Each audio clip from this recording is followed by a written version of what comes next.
Hello, everybody. You're on the mic. And on today's episode, I'm going to be talking about some stories that were initially covered by that Umbrella Guy and Yellow Flash, some stuff that they talked about earlier today, and can do give some of my own commentary on the topic. So, without no further ado, let's talk about it.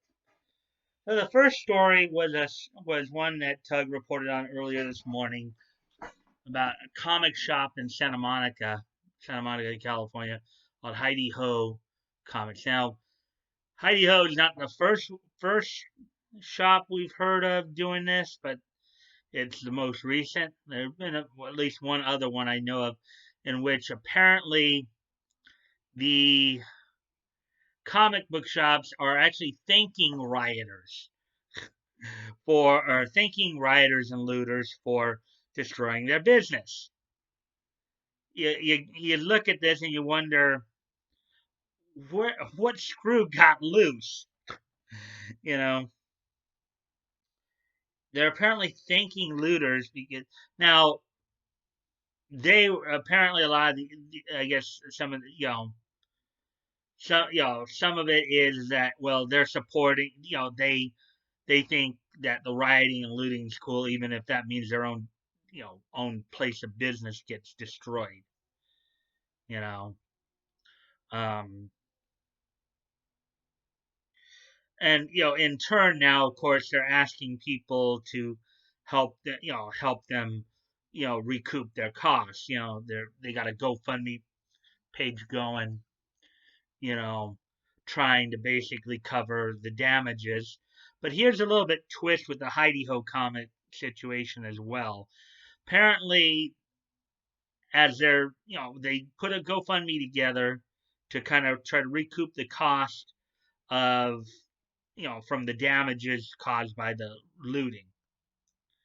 Okay, well, they're also planning on donating 20% of that to the Southern Poverty Law Center. You know, it just kind of strikes me as okay, why not worry about making sure your own house is in order um, before trying to help somebody else build theirs. I mean, they're saying that now of course they're saying that they want to like donate the money to the the 20% of the Southern SPLC to combat racism and racial injustice and all that. Um, and they're like basically sitting there, they're but ultimately because they're not really doing it with their own money, they're asking people to donate to their GoFundMe. It's like they're not doing it with their own money; they're doing it with your money, with other people whoever decides to to pay into that GoFundMe, right? They're basically saying, "Yay, we got looted! Yay, we got looted! Please give us money to recoup our losses! Yay! We're so in support of the looters and the rioters. You know, now will you please give us money so we can recoup our losses." You got to be kidding me, right?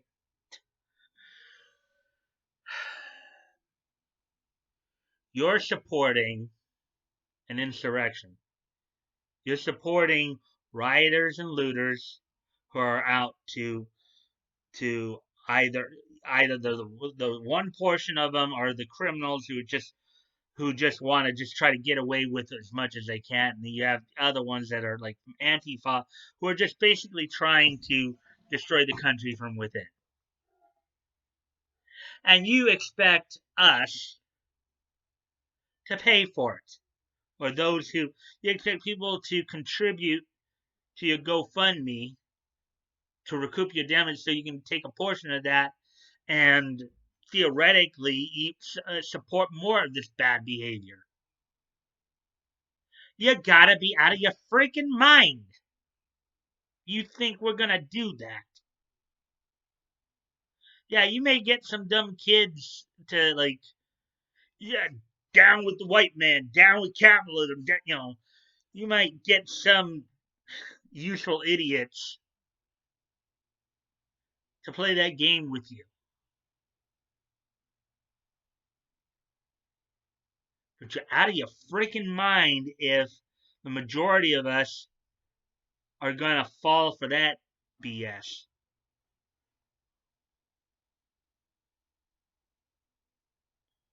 You know,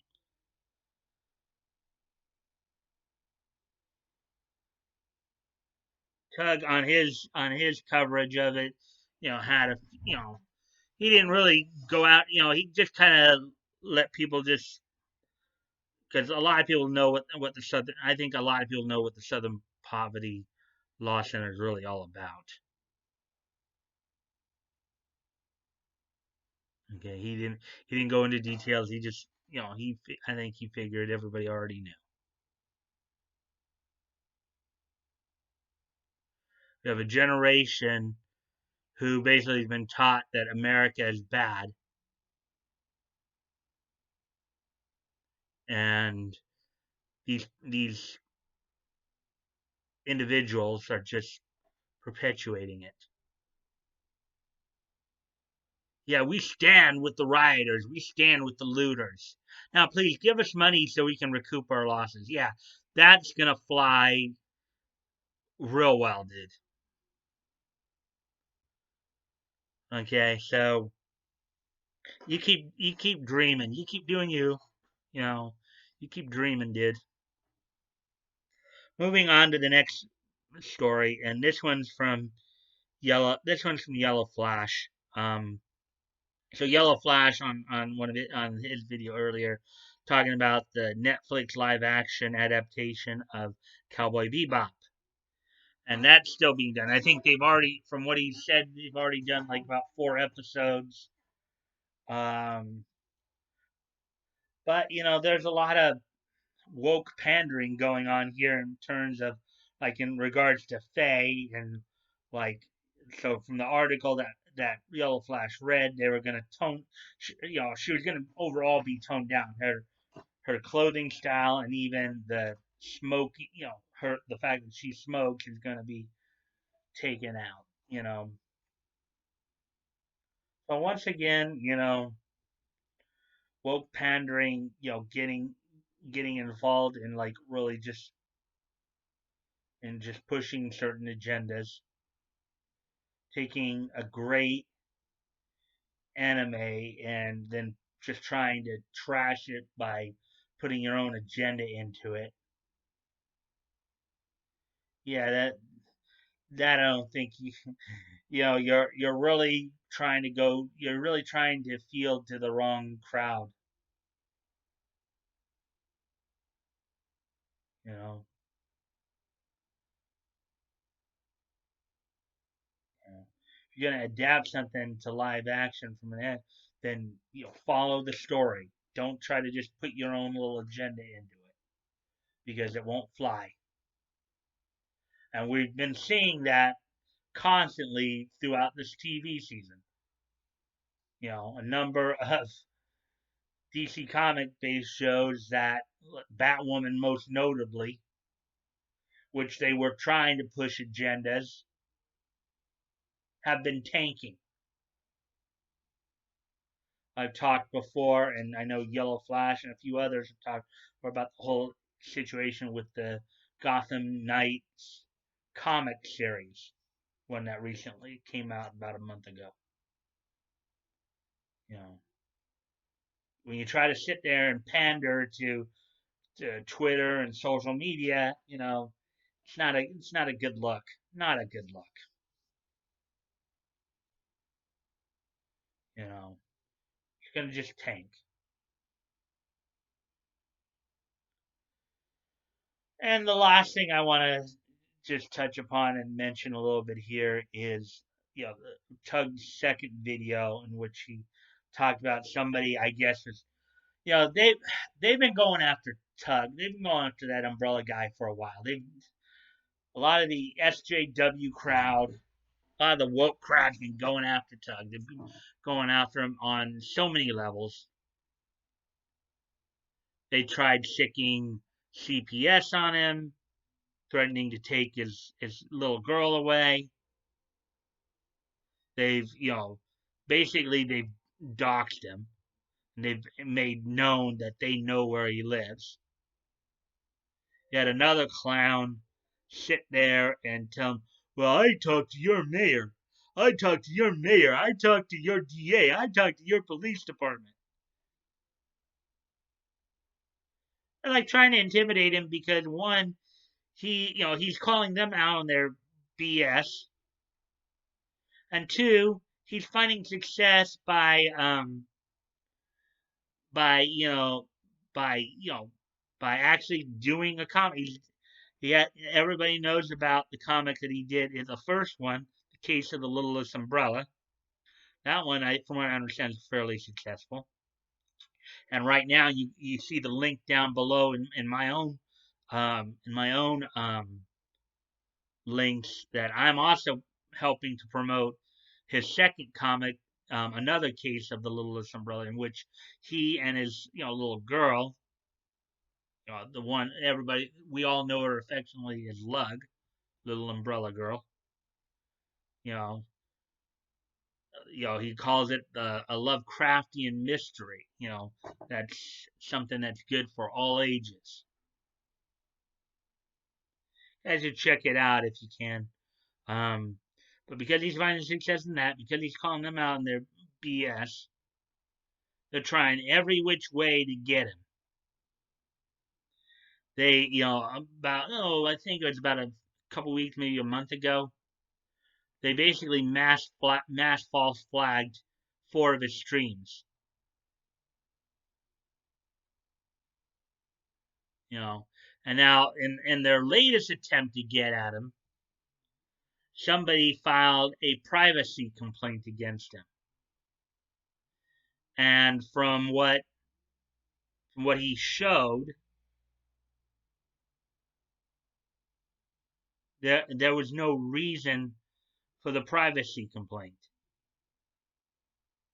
But YouTube systems have been, there have been some who've said that the YouTube system can be abused. They'll try to false flag you. They'll try to destroy you. These SJWs just go out of their way. They don't really believe in free speech. They don't believe civil discourse. They believe more in anarchy. If you don't agree with them, you need to burn. That's their mentality. All these SJWs, they're like clapping for the rioters and looters. Yay, right? And then of course, as I mentioned earlier, then what once the rioters and looters come for them, then they expect us to help them recoup their cost. And they're just yeah, down with the white man, down with capitalism, down with America. They expect us to pay for their stupidity. A lot of woke whining and pandering is what it is.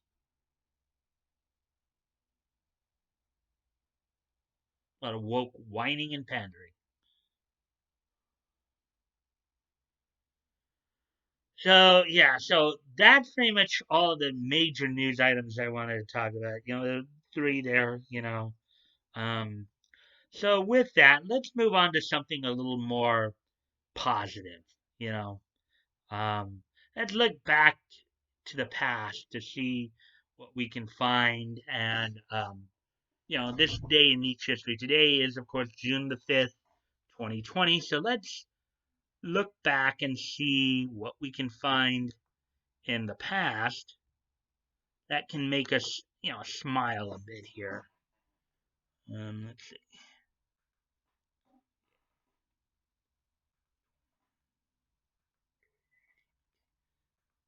Okay, so first off,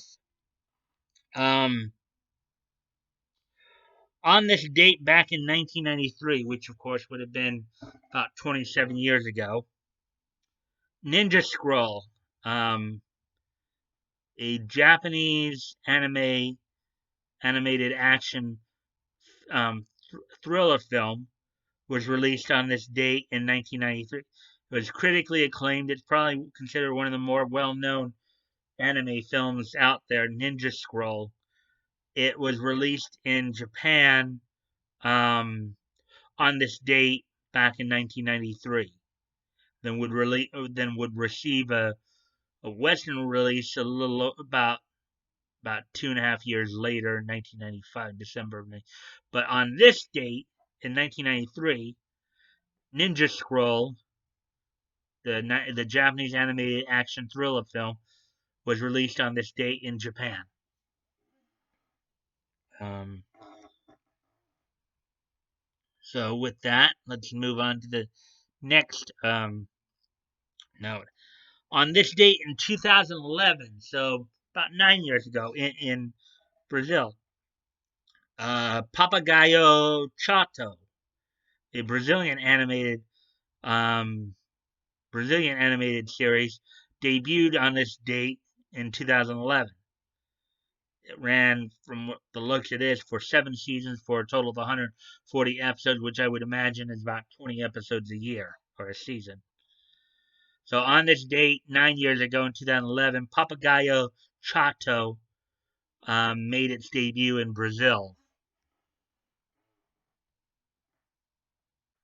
And on this date, 1 year ago, DC Comics, through its Vertigo imprint, would release on the newsstands the 10th issue of Dreaming, the story titled Empty Shells. On this date, 1 year ago, Dreaming number 10 was released on the newsstands by DC Comics on its Vertigo imprint.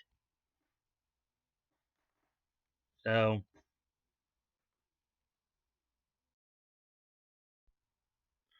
with all that being said now, if you guys want to contact me directly, you can check the links below. My Discord link is down there if you guys want to contact me directly, direct message me on Discord. You can check out the Discord and join if you'd like. Also, I'm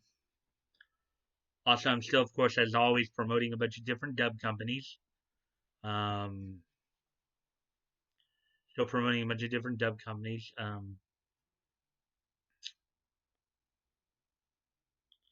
As well as, let's see,